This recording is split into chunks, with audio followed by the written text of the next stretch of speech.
You're looking at the face of a man who just lost everything, Mark whispered into my ear as he passed me on the stage. He didn't know how right he was. I stood there, USB drive in hand, watching 5 years of theft crumble in real time. The projector displayed my code, my unmistakable digital fingerprints, while the company executives stared in shock. The champagne glasses stopped clinking. The congratulatory smiles faded. This wasn't how I'd planned to spend my Thursday afternoon. My name is Daniel Reeves. I'm a senior systems analyst at Meridian Technologies, or at least I was, until about 20 minutes ago when I either secured my future or destroyed it completely. I've always been the reliable one, the problem solver, the guy who stays late without complaint, the one who brings donuts on Fridays and remembers everyone's coffee order. 15 years at Meridian had earned me respect, but never the spotlight. That belonged to people like Mark Winters.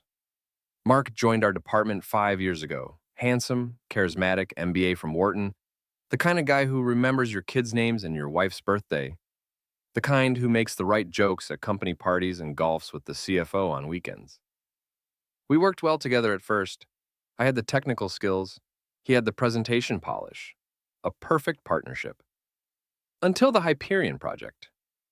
Daniel, we need to cut operational costs by at least 15%, or the board will start looking at layoffs, my boss Sandra told me during our weekly one-on-one. Her eyes were tired. Budget meetings had been brutal lately. I might have something, I said. I've been working on an algorithm that could optimize our supply chain. It's still rough, but the simulations look promising.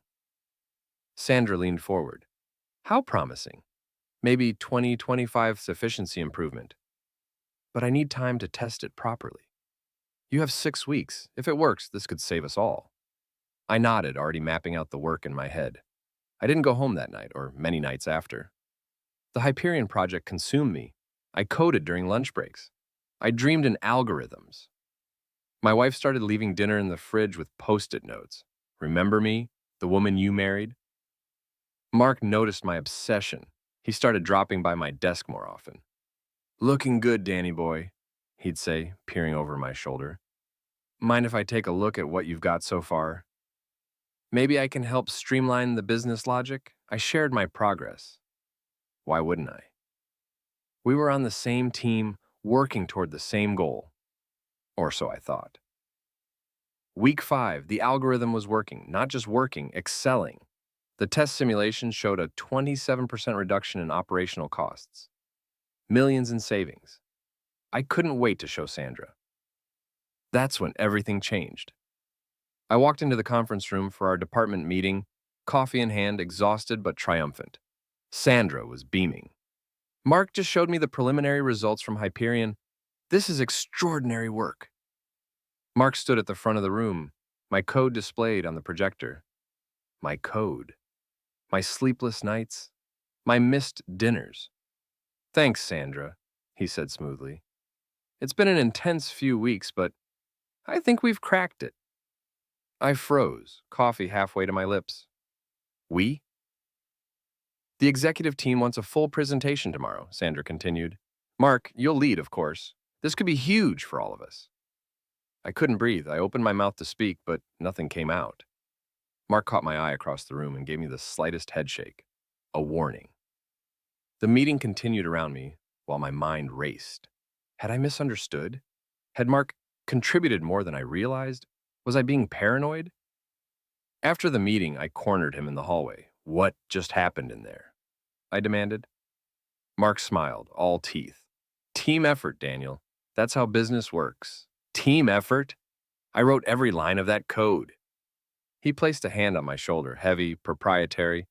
Look, you're brilliant with the technical stuff. Nobody disputes that, but this project needs a face. Someone who can sell it to the executives. And that someone is you. We both know you're not comfortable in the spotlight. You stammer during team stand-ups. Imagine presenting to the board. He squeezed my shoulder. I'll make sure you get credit in the technical documentation. But this is better for everyone. Trust me. Before I could respond, he was gone, striding confidently toward Sandra's office. I stood alone in the hallway, betrayal burning in my chest. That night, I couldn't sleep. My wife, Elena, found me at 3 a.m., staring at our kitchen wall. What's wrong? She asked, wrapping her arms around me from behind. Mark took credit for Hyperion, I said, the words bitter on my tongue. Elena stiffened. She knew how much I'd sacrificed for this project. What are you going to do? I don't know. If I speak up now, it's my word against his. I'd look petty, uncooperative. And if you don't? I didn't answer. We both knew what it meant. Years of work, reduced to a footnote in someone else's success story. The next day, Mark presented Hyperion to the executive team. I wasn't invited. I watched through the conference room windows as they nodded, smiled, and eventually broke into applause. Mark, basking in their approval, caught my eye through the glass and winked. I should have done something then, spoken up, fought back, but I didn't. I retreated to my desk and buried myself in work, ignoring the congratulatory emails flooding the company intranet, all praising Mark's innovative solution. Weeks passed. Hyperion was implemented across all departments. The results exceeded even my projections. 30% cost reduction. The company's stock jumped. Financial news outlets ran stories about Meridian's remarkable turnaround. And Mark? Mark became the golden boy, the wonderkin, who saved Meridian from potential layoffs. His smiling face appeared in the company newsletter and industry publications, even in a brief segment on a local business news program. Meanwhile, I faded further into the background. My colleagues started bringing their technical questions to Mark instead of me. After all, if he created Hyperion, he must be the real expert, right? Elena urged me to speak up. This isn't just about credit, Daniel. This is your career, your future. She was right, but what proof did I have? I'd shared my code freely. We'd worked from the same repositories, and Mark had been careful to position himself as the visionary while acknowledging the team effort behind the implementation.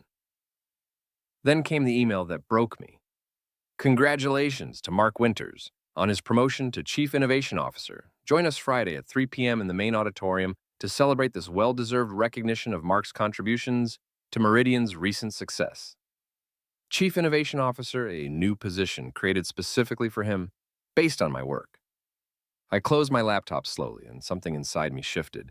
The resignation that had weighed me down for months crystallized into resolve. Enough, I whispered to my empty cubicle. That night, I didn't go home. Instead, I dug through my personal archives, old backups, early drafts, development logs, email threads. I'd been working on components of what became Hyperion long before Mark joined our team. The evidence was scattered, but it was there. By morning, I had assembled a digital trail that told the true story. I saved everything to a USB drive and finally went home to shower and change. Elena found me putting on my best suit. "What are you doing?" she asked, eyes wide with concern. "Going to a promotion ceremony?" I replied, adjusting my tie. "Daniel, don't do anything rash," I finished for her. "I've been rash for 15 years. Keeping my head down, playing by the rules, look where it's gotten me." She studied my face, then nodded slowly. "Just be careful. These people aren't your friends." "I know that now." The auditorium was packed when I arrived. Upper management, board members, even some industry press, all gathered to witness Mark's ascension.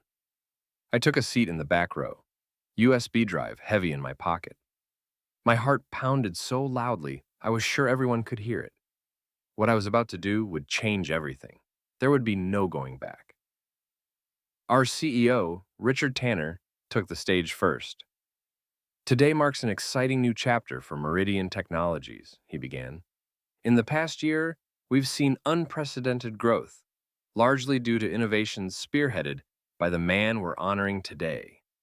The crowd applauded. I remained still, hands clenched in my lap. "The Hyperion project alone has saved this company an estimated $12 million annually," Tanner continued. "That kind of visionary thinking deserves recognition. Ladies and gentlemen, please welcome our new Chief Innovation Officer, Mark Winters." Mark bounded onto the stage, all confidence and perfect teeth. He embraced Tanner, accepted a plaque, and turned to the microphone. "Thank you all," he said, voice thick with false humility. "This is an incredible honor.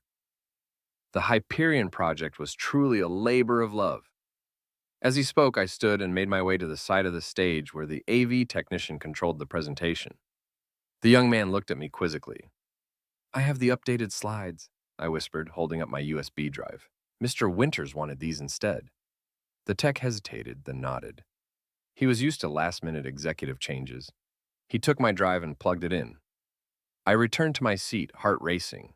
Mark was in full swing now. When I first conceptualized Hyperion, many said it couldn't be done. But I've always believed that innovation happens at the edge of possibility. I caught Sandra's eye across the room. She gave me a small smile, clearly proud of her protege. That smile would soon disappear. The algorithm I developed works by identifying inefficiencies that traditional methods miss. I raised my hand. Mark faltered mid-sentence, noticing me for the first time. Yes, he said, squinting into the audience. Do we have a question? Not a question, I replied, standing. My voice was steadier than I expected. A correction. A murmur ran through the crowd. This wasn't on the agenda. Daniel, Mark laughed, recovering quickly. Always the perfectionist. Can this wait until after the ceremony? I'm afraid not, I said, moving toward the stage. You see, there's been a misunderstanding about who actually created Hyperion. The room went silent. I could feel every eye on me as I climbed the steps to the stage. Tech, I called to the AV booth. Could you bring up the first file, please? The screen behind Mark flickered, then displayed lines of code with my digital signature and timestamps from 2 years ago, long before Hyperion was officially launched. What is this? Tanner demanded, stepping forward. Evidence, I replied simply. Mark didn't create Hyperion, I did. Every algorithm, every line of code. I have the complete development history right here. Mark's face drained of color. This is ridiculous. Daniel's obviously manipulated these files. He's always been jealous of... Next file, please, I interrupted. The screen changed to show email exchanges between Mark and me, where he asked questions about basic concepts that the creator of Hyperion would certainly understand.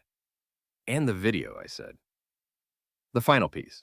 Security footage from our office showing me working late night after night with timestamps matching the development logs, and later clips of Mark copying files from my computer when I wasn't at my desk. The auditorium erupted in whispers. Tanner stared at the screen, then at Mark, his expression hardening. Mark lunged for the microphone. This is a misunderstanding. Daniel assisted with the technical implementation, yes, but the concept, the vision, was mine. The next file disproves that, too, I said quietly. It's my original project proposal, dated and signed, submitted before you joined the department. The evidence was irrefutable. Mark knew it. His eyes darted around the room, seeking an ally, finding none.